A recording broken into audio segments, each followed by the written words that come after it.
Ah, j'ai vu qu'on tape sur l'entraîneur, donc ça doit être vrai. Non, mais peut-être qu'il aurait pu faire d'autres choses. Ah bah évidemment. Bien sûr. Qu'est-ce qu'il aurait pu faire? Éclairez-nous alors. Qu'est-ce qu'il aurait pu faire? Mais je sais pas. Soigner Ibra, oui. Ouais. Ouais, ça peut-être. Ouais. Mettre un cierge pour Ibra pour qu'il joue. Voilà. Il manque le meilleur joueur de Paris, évidemment, c'est plus la même équipe. Même si à côté ils ont des grands joueurs. Ronaldo avec le Real, il n'a pas joué. Le Real, ils ont failli passer à la trappe.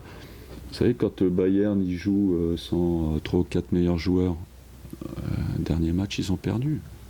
Ils ont perdu. Donc vous pouvez taper sur l'entraîneur tant que vous voulez. À un moment donné, si vous n'avez pas les joueurs, même Guardiola, qui est le meilleur entraîneur du monde, d'après tout le monde, le Bayern, il joue sans 3 ou 4 joueurs titulaires, ben, il perd.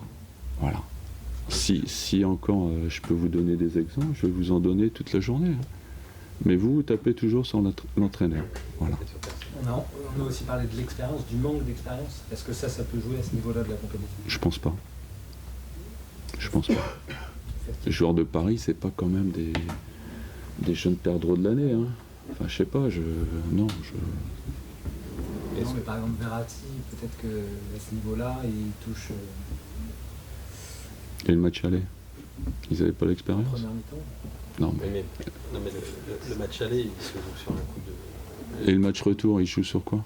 Le deuxième but, c'est quoi? C'est un tir pourri qui arrive dans les 6 mètres, on ne sait pas comment, et Dembaba, heureusement qu'il les protège, autrement il la met au-dessus. C'est tibia péroné, protège tibia et but. Voilà. À 5 minutes près, Paris, c'est la meilleure équipe du monde, et Blanc, c'est le meilleur entraîneur du monde. Et à 5 minutes près, voilà, c'est Mourinho qui est grand entraîneur parce qu'il va chuchoter des trucs dans l'oreille. Putain, c'est incroyable. Non mais attendez, il faut arrêter le délire. C'est du n'importe quoi. Quand on vous dit c'est l'entraîneur, c'est l'expérience, c'est rien de tout ça. Non, c'est un ensemble. Pour moi, c'est l'absence d'Ibra. Voilà. Au niveau mental, au niveau physique, c'est quand même un mec qui a mis 40 buts aujourd'hui. En championnat, il aurait été capable d'en marquer un là-bas, à 40, 45 mètres, il est capable de marquer. Donc voilà, je vous dis, quand on n'a pas la meilleure équipe, on est en danger. Et que ce soit le Real, que ce soit le Bayern ou Paris, c'est comme ça. Bah, il a joué avec 3 attaquants, donc aujourd'hui, Paris est capable de jouer à l'extérieur comme il joue à domicile.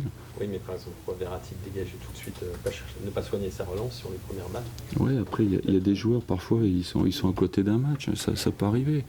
Le match aller, il y a des joueurs de Chelsea qui étaient à côté de son match.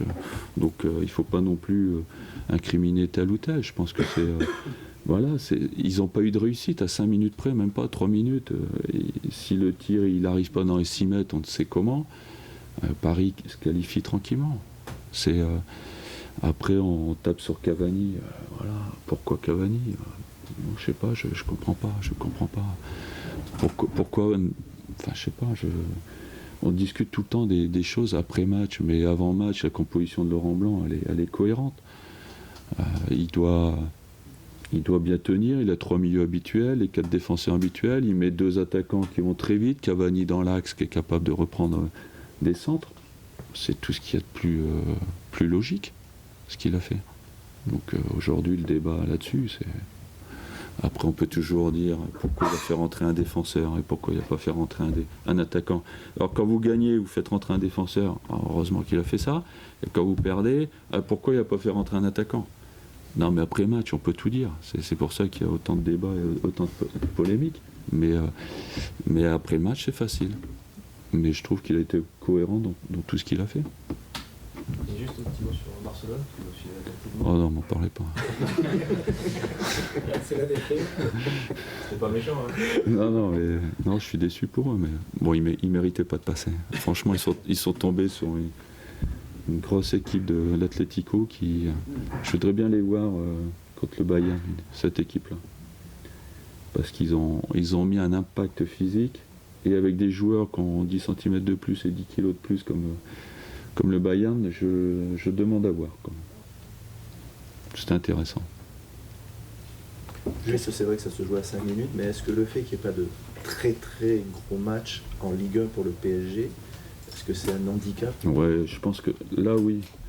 parce que je pense qu'en Angleterre, ils ont quand même 6-7 équipes de gros calibre, et il faut se les taper: Arsenal, Liverpool, Manchester City, Manchester United. Bon, je pense qu'ils ont plus de gros matchs à jouer qu'en France. Ça peut jouer au niveau de l'intensité, de la préparation, au niveau des repères aussi. Je pense que ça a pu jouer en leur faveur. C'est très déprimant ce que vous nous dites, parce que ça veut dire que Ouais, je suis PSG déprimé, c'est normal. le PSG restera en Ligue 1 a priori.